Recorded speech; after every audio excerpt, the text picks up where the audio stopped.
अंजनी पर्वत से कुछ ही दूर एक विशाल तट था, जहां नीला समुद्र अनंत फैलता जाता था। समुद्र की लहरें उस दिन कुछ और ही अंदाज में उठ रही थीं, जैसे प्रकृति किसी बड़े घटना की प्रतीक्षा कर रही हो।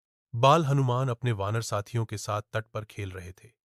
उनकी चंचल आंखें हर नई चीज को देखकर चमक उठतीं। उसी समय एक बड़ा चमकदार सीप उनके हाथ से उछलकर लहरों में चला गया। साथी वानरों ने घबराकर कहा, हनुमान, अब वह सीप वापस नहीं मिलेगा। समुद्र बहुत गहरा है। लेकिन हनुमान की आंखों में डर नहीं, उत्साह था। वे समुद्र को कुछ पल तक देखते रहे, जैसे लहरों के पार कोई अदृश्य आवाज उन्हें बुला रही हो। फिर अचानक उन्होंने कदमों को पीछे किया और जमीन पर पंजे गाड़कर, क्यों नहीं मिलेगा, मैं अभी इसे लाकर दिखाता हूं। और अगली ही क्षण बाल हनुमान ने एक ऐसी छलांग लगाई कि तट पर खड़े वानर आश्चर्य से चिल्ला उठे। नीचे समुद्र मथने लगा, मानो दिव्य ऊर्जा उसके हृदय को छू गई हो। आसमानी नीले विस्तार में हनुमान तेजी से आगे बढ़ते गए। पक्षियों के झुंड विस्मय में उनका रास्ता छोड़ते चले गए। समुद्र की लहरों ने कभी उठकर उनका स्वागत किया।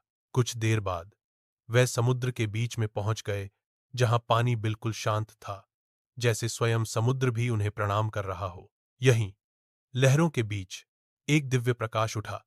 वह प्रकाश धीरे धीरे रूप लेने लगा। यह समुद्र देवता का स्वरूप था, मानो समुद्र स्वयं कह रहा हो, हे वायुपुत्र, तुम्हारी लीला साधारण नहीं। तुम्हारी शक्ति में वह तेज है जो आने वाले समय में संसार के लिए मार्गदर्शक बनेगा।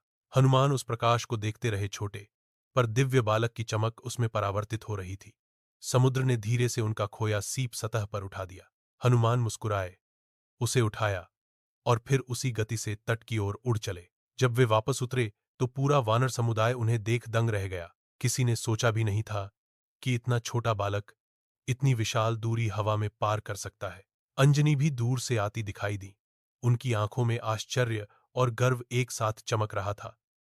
हनुमान उनके पास गए और मासूम भाव से बोले, मां, मेरा सीप तो वापस आ गया।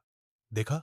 अंजनी ने बेटे को गले लगा लिया और उस क्षण समुद्र की लहरें फिर उठीं, जैसे स्वयं समुद्र देवता ने बाल हनुमान का नाम अपने जल में अंकित कर दिया हो। उस दिन हनुमान ने पहली बार समुद्र की विशालता पार की, और यह उस महान घटना का पूर्व संकेत था, जब वे बड़े होकर लंका की ओर उसी समुद्र को एक बार फिर लांघेंगे, पर इस बार किसी सीप के लिए नहीं, भगवान राम के संदेश के लिए।